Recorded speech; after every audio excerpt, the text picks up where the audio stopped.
Man, this has been interesting week. Been an interesting week.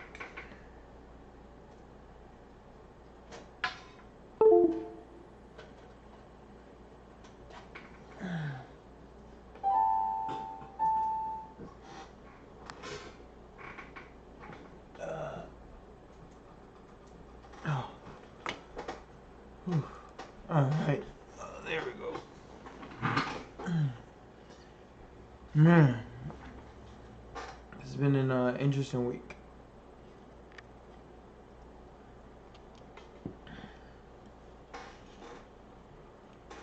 Met a lot of people.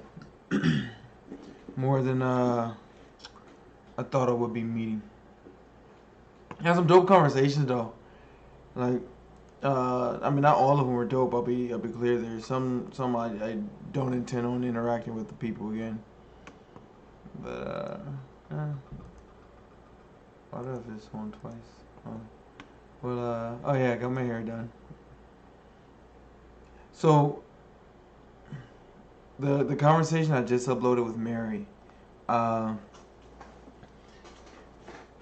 that one was recorded on Friday. Trust. It's just like 7 GB since I recorded it on my phone, and my computer memory was full, so I couldn't transfer it to my computer. I had to transfer it to my external, and then I had to upload it from my external. But in order to do that, I had to transfer it from my external to my hard drive as a combined unit instead of individual clips. Cause for some reason my phone only recorded like 30 minutes at a time, so I just split into two. There's a moment where it's like noticeable, but only if you're like looking for it. For the most part, it's a seamless transition. There was things I could have done to make it less noticeable, but I do try to have the minimum edits. I try to have as much raw footage as possible. And that's when I found out that these videos are huge. Like, I have them all backed up. Well, most of them backed up, but I can only use my computer to back them up because they are fucking gigantic files. Like my phone's almost full just from the ones that I record and piece together. I still have my water. It's in a bottle this time.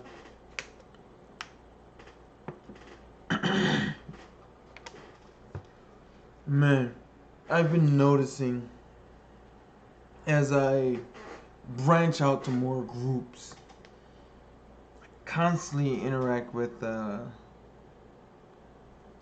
aggressive people who don't know how to properly sort me into their identity. They can't make me fit in a way that's convenient to them.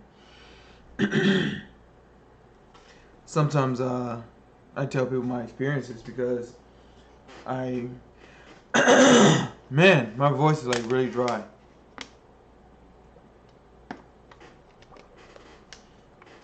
I tell them my experiences because it helps them understand where I'm coming from, just as I listen to their experiences, as it helps me understand where they're coming from. And I notice a lot of I'll listen to experience, and someone's like, yeah, well, when I was doing this, it was something similar. I said, these experiences aren't really comparable. It's like, how do you actually compare bonding with the entire fucking universe to bonding with small man-made aspects of it, of this little planet? Like, bonding with the universe versus bonding with reconfigured and parts, restructured parts of this planet. Like, for the math doesn't work out for you there. And then I noticed some people come and they're under the rules that they want to exchange viewpoints, and I noticed that as I put in the work to ask them questions to try to suss out what they're saying and make sure I'm getting a proper understanding. Every time I mention a point, their go-to response is no. Like before they analyze the point, it's just like yeah, I think the sky is blue today. No, it's just not cloudy. Oh, okay. Man, I don't feel like going to work today. No! What? How come you don't want to? Yeah, you should go to work. You need the money. You didn't even ask why? You're not going to try to... Oh, I wasn't saying no to you, mama. I wasn't saying no to you.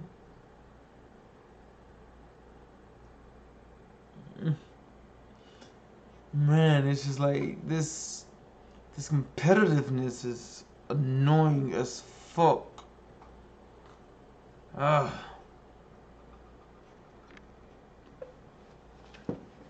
Growing up, I outperformed my peers. Just the way I was designed.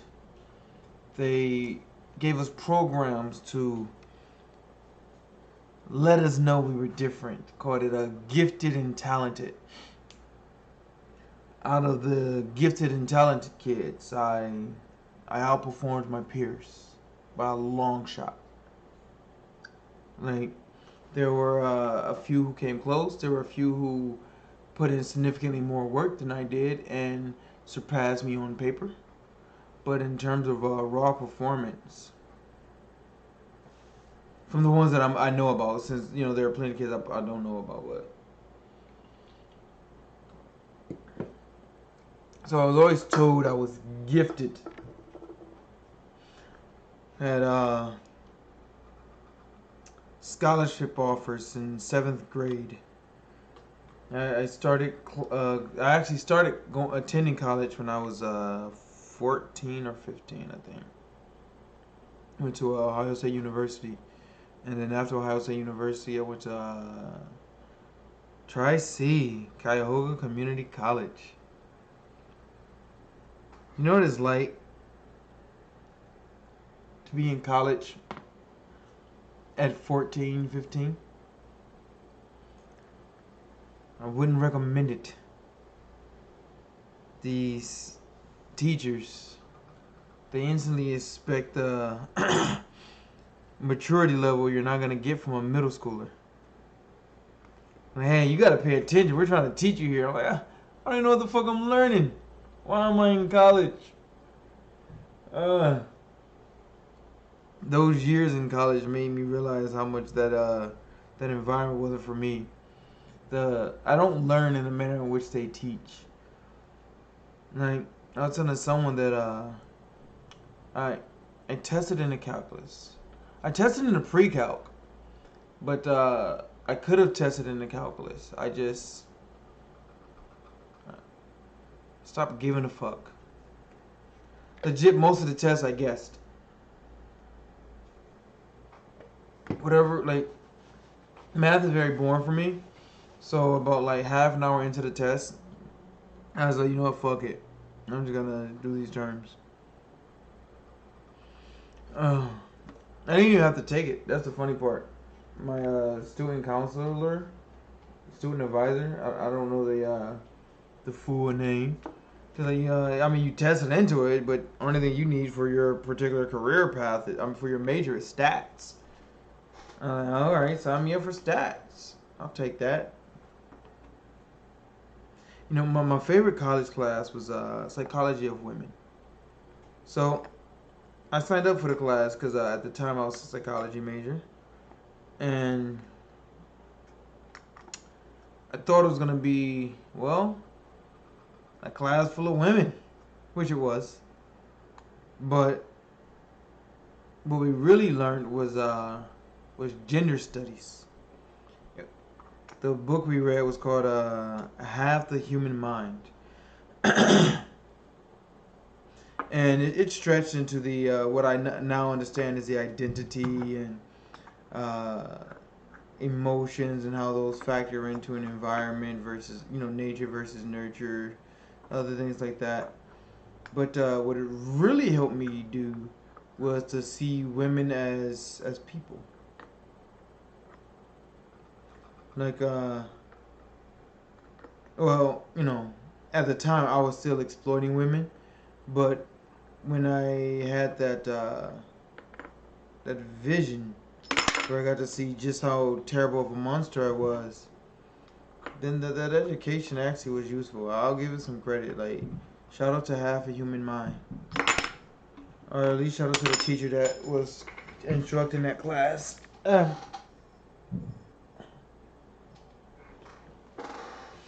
had a middle school reunion, and catching up with these classmates after 20 years really helped me understand the effects that an aggressive environment has on those who process information extremely quickly. It's a lot of them were still trapped in high school, constantly attempting to relive the glory days.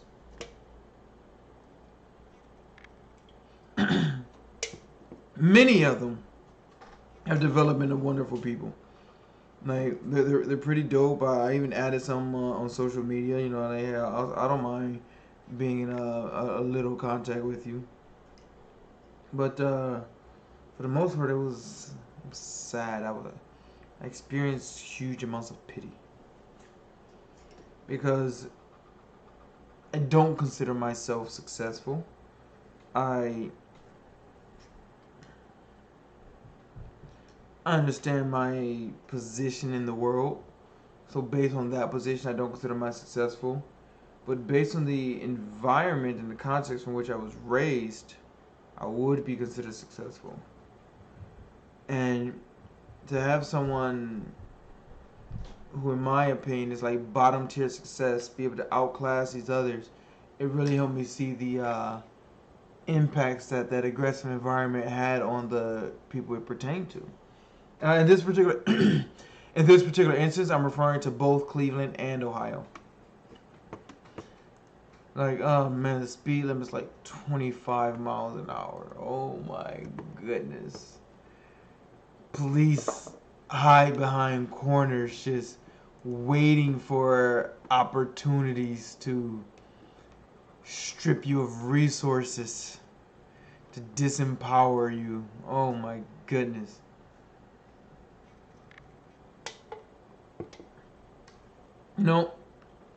As Donald puts it, and as I see it for myself, to be clear. Like, Donald articulated it, but I can see it myself. How narcissism is born from trauma, and trauma is the fear of disempowerment. So, growing up in an aggressive city, everyone wanted to demonstrate value.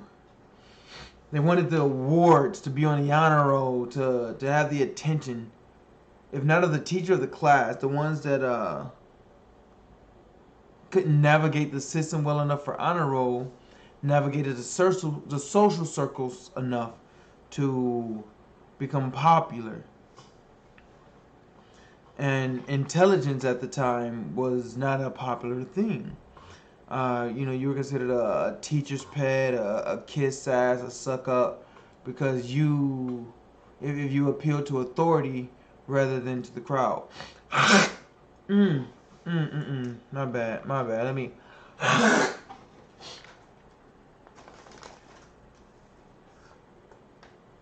Oh, here, you can have this nugget. No, this is for Santos. Papi. Cómela. Eren. Espera. Alright, give me 1 second. I really gotta make sure that he eats something. I'll be right back just to see if he's like eating his food or.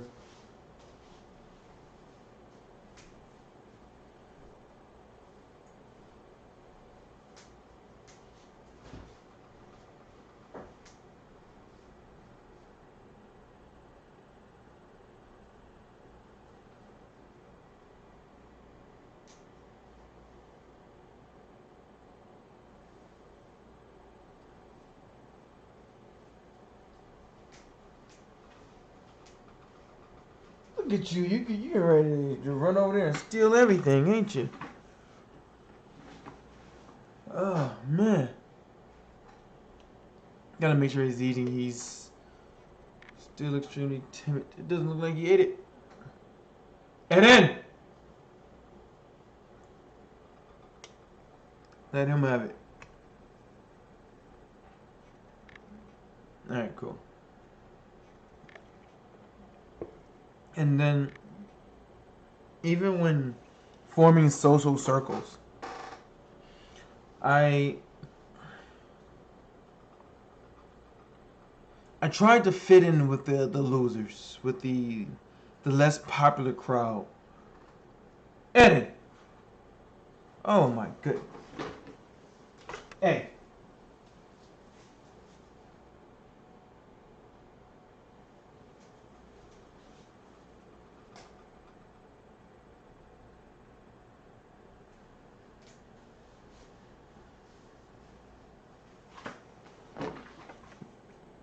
Alright, fine. If he's not gonna eat it, you can have it. Cómela. Cómela. I chose children who had are people who ranked lower on the social ladder than I did. So in school, I was popular. I got along with the popular kids. My reputation was well known. Me, like, D'Angelo was not well known. Absird and Sir were well known. Like, very few people actually knew D'Angelo.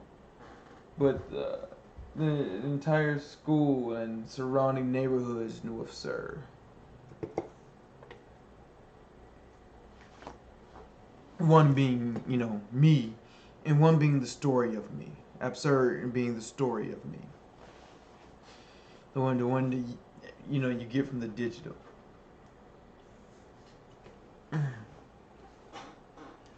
So I formed these social circles, and I was like a bridge.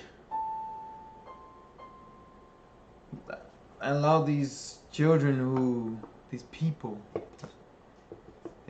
we were all children, but these people who typically were too timid or looked down upon for not fitting in, an opportunity to be accepted, and to two, have access to the crowds that I had access to. Since my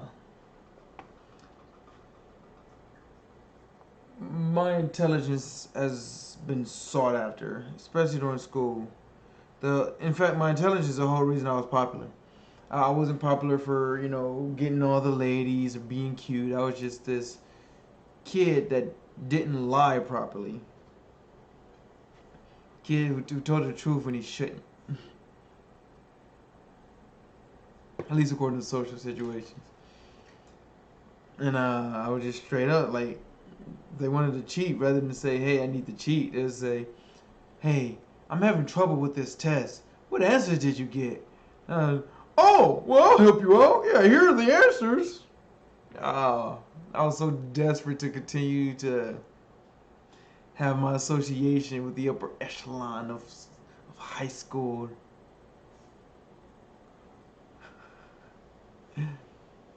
Hey, to be fair though, I helped the whole class pass. That was before I understood that I was being exploited. Even the other kids, they exploited me because I was a guy with the connections. I was connected to the hood, so they needed ill-gotten gains. I knew the people to talk to. I was connected to the upper echelon of the social hierarchical structure. So if they needed extracurricular activities, I can make those connections. Like, oh, what do you need? Got you. I know someone who moves that. I know some vendors. Even now, like, high key, it's easy for me to bond with objects and form connections when I want to. When something's being highly aggressive and competitive and narcissistic, it irks my soul. I don't want to bond with this thing. I recently tried bonding with a narcissist. I wanted to see the good in them, the hopes. Like, I can see them struggling with honesty. It's only the narcissism holding them back. But apparently it really is facts that narcissism and honesty are mutually exclusive. Either they will love the one and hate the other, or they will adore the one and despise the other. Can't serve both. Can't continue to be narcissistic and try to be honest. Oh, man. I find a lot of what I'm experiencing is more annoyance than anger. Because, at least from how I see things, I'm sure everybody views them, a lot of people view themselves as a good guy. But it's like, I'm not trying to start shit. If I catch myself commenting on something where I'm not really building the conversation, I'm just expressing my view and, making it about me and me being right, there are often times where I'll delete the comment, or I keep scrolling, won't like it, just keep scrolling. But if I do think that I'm building a conversation, I try to do that. I try to understand. I actively try to understand people. Like, before engaging with them in the manner in which I want to engage. Like, if it's a beautiful lady and I'm attracted to her, and I really enjoy the presence of women. But if I'm attracted to a beautiful woman, rather than initially seek, her for my sexual gratification, I try to see who she is as a person. Like, who is this girl? Who is this person? If I meet a guy who is just like real chill, I was like, well, let me learn more about this person. Do I want to be around this person? It's helped me form some really solid friendships and cause some to end. Because as I do a real-time evaluation,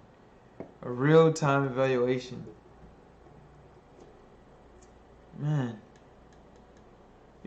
being called gifted at a young age really fucks with you. Because what does it make everyone else? Like, you don't even have to label them. What does that make everyone else? If I'm the one who's gifted and talented, me and my peer group are gifted and talented, what do you call the ungifted?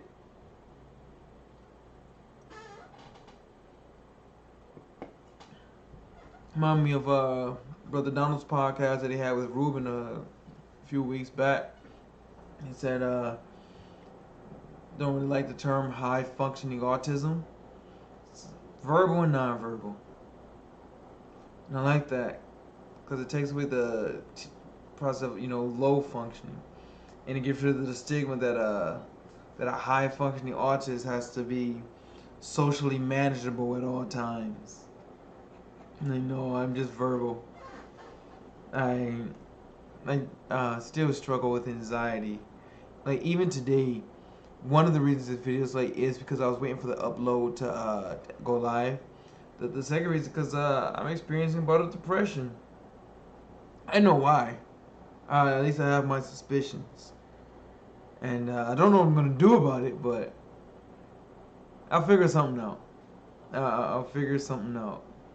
I'm taking steps to reduce certain activities in my life, and due to lacking the chemical response of those activities, it's causing a deficit. I mentioned before I have a vasopressin addiction. I enjoy intimacy in sexual situations. Well, enjoy is not probably the proper term. I get high. I get high off of intimacy in sexual situations. like vasopressin, cortisol. It doesn't even have to be like sexual. Like it can just be intimacy, hugs, handshakes, contact. Turns me on.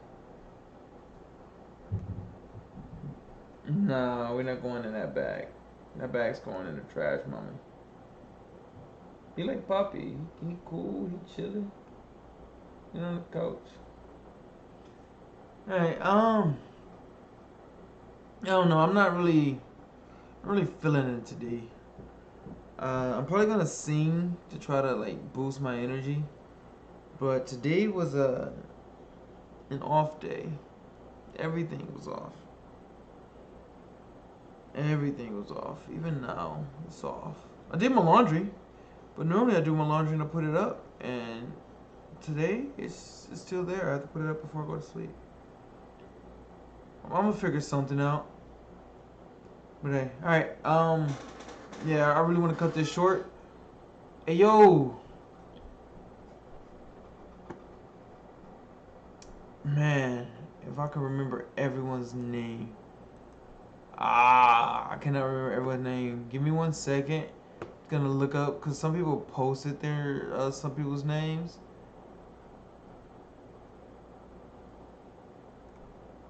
And I'm just gonna look for the post.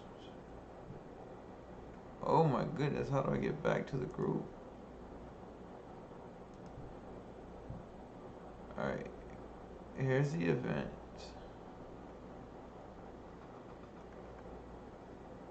I actually don't even know how to get to the group to get to the names of the people that I met. That's unfortunate. But I guess that's what happens sometimes. You know, getting older, my ability to utilize technology is decreasing as technology is making these changes that I'm not properly accounted for. Alright. Jeremy, Sarah, Bridget, Megan. Well, there were some other people, but I don't.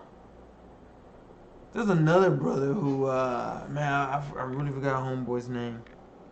He was dope. He came to the party a little late, but he was definitely like on his honesty thing. He was talking about his personal journey where he used to weigh 500 pounds and now he's at like 260. Like, holy fuck.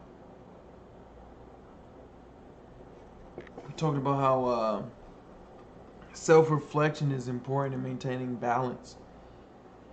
You know, like at the end of the day, you know, go back, review conversations and actions that you took. Really get digging deep about the impacts that we're making. It was fucking wonderful. Had conversations with May and Madeline. They were really dope. Man. Alright, yo. Find me on Facebook. My name is Absird Charles. Find me on Instagram. It's Absird1. Yo, Abby. Out.